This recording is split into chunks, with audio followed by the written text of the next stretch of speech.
نحمدہ ونصلی ونسلم علی رسولہ الکریم بسم اللہ الرحمن الرحیم اللہم صلی علی سیدنا محمد وعلی آل سیدنا محمد مبارک وسلم۔ اللہ رب العزت اس کائنات کے خالق ہیں اور اللہ رب العزت ہمارے بھی خالق ہیں۔ اللہ تعالیٰ نے ہمیں اپنی قدرت سے پیدا کیا اور اللہ رب العزت فرما رہے ہیں وَمِنْ آیَاتِهِ أَنْ خَلَقَكُم مِّن تُرَابٍ کہ اللہ تعالیٰ کی نشانیوں میں سے ایک نشانی ہے کہ اللہ رب العزت نے ہمیں مٹی سے پیدا فرمایا اور فرمایا اَكَفَرْتَ بِالَّذِي خَلَقَكَ مِن تُرَابٍ کیا تو کفر کرتا ہے اس ذات پاک کے ساتھ جس نے تجھ کو اول مٹی سے پیدا کیا۔ وَهُوَ الَّذِي خَلَقَكُم مِّن طِينٍ اللہ رب العزت نے ہمیں مٹی سے بنایا ہے۔ وَلَقَدْ خَلَقْنَا الْإِنسَانَ مِن سُلَالَةٍ مِّن طِينٍ اور ہمیں اللہ رب العزت نے مٹی کے خلاصہ سے بنایا۔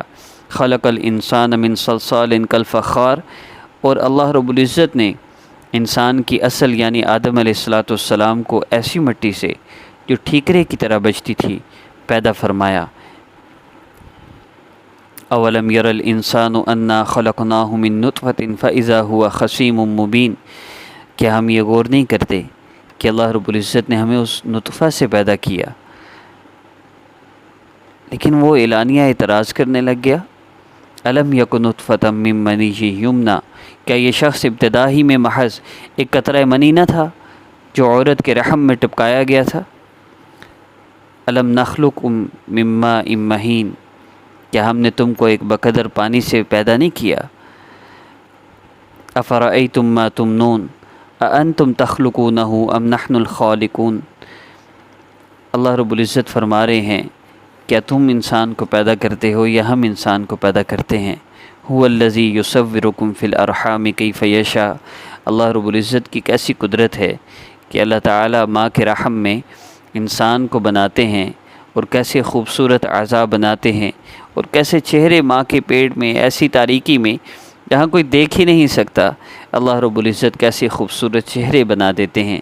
وَأَنَّهُ خَلَقَ الزَّوْجَيْنِ الذَّكَرَ وَالْأُنثَى اور یہ کہ وہی دونوں قسم یعنی اللہ رب العزت ہی ہیں جو نر کو بھی اور مادہ کو بھی پیدا فرماتے ہیں۔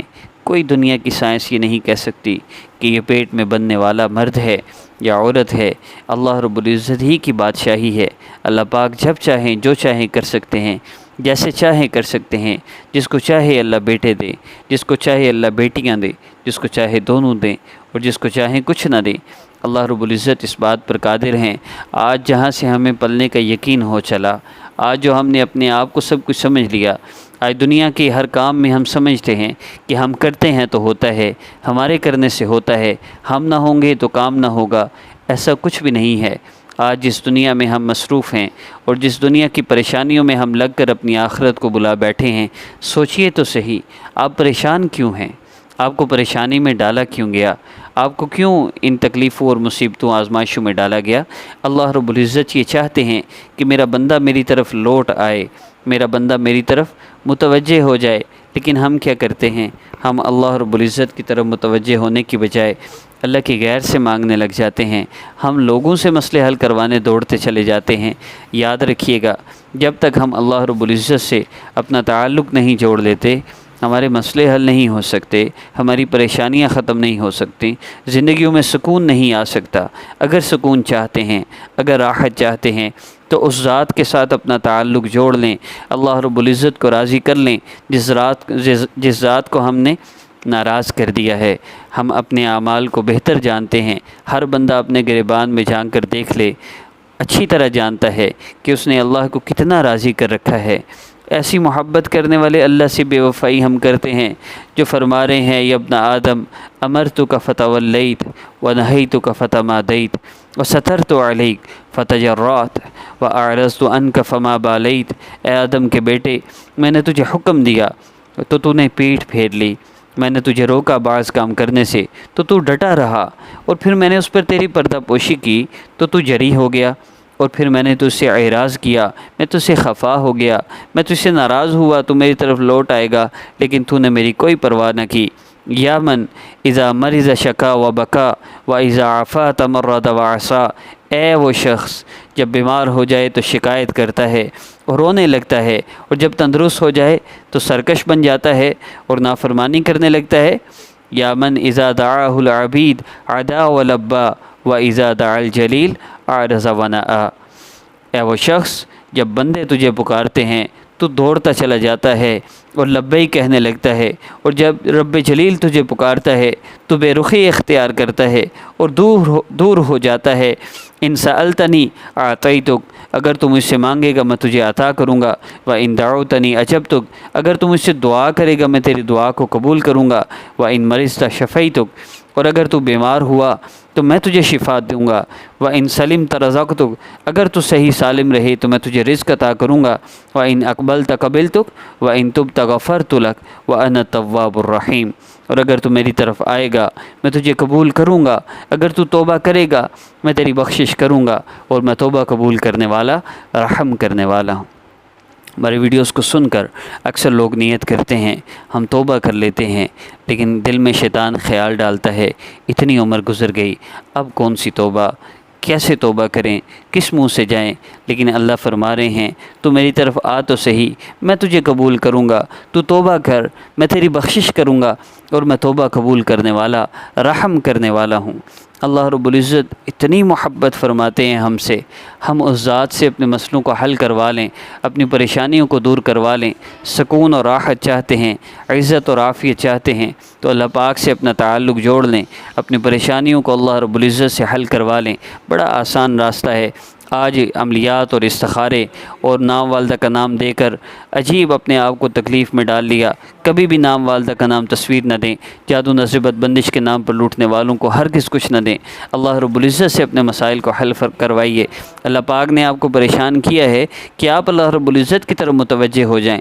آج بھی اگر آپ اللہ رب العزت کی طرف متوجہ نہ ہوں گے، اگر اللہ رب العزت سے نہ مانگیں گے، اگر اللہ رب العزت سے اپنے مسائل کو حل نہ کروائیں گے تو پھر کس کے پاس جانا ہے؟ کون ہے اللہ کے سوا؟ کون ہے الہ؟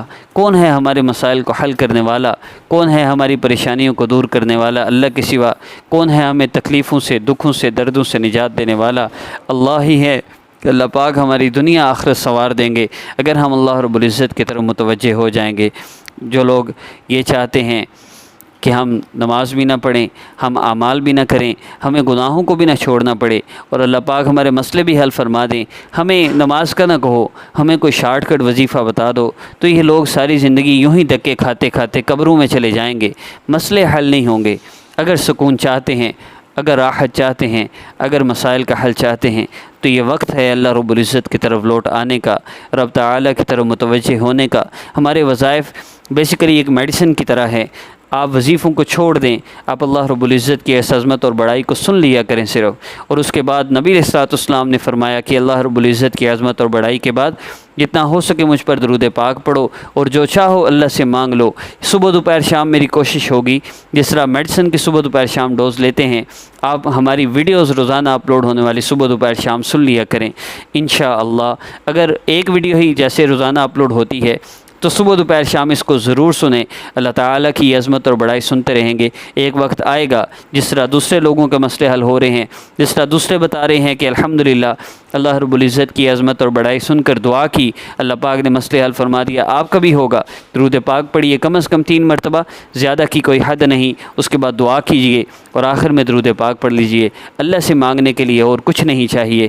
اللہ تو اللہ ہیں، ہماری شارگ سے بھی زیادہ قریب ہیں، اور ہم سالوں ہو گئے وظیفے کرتے کرتے۔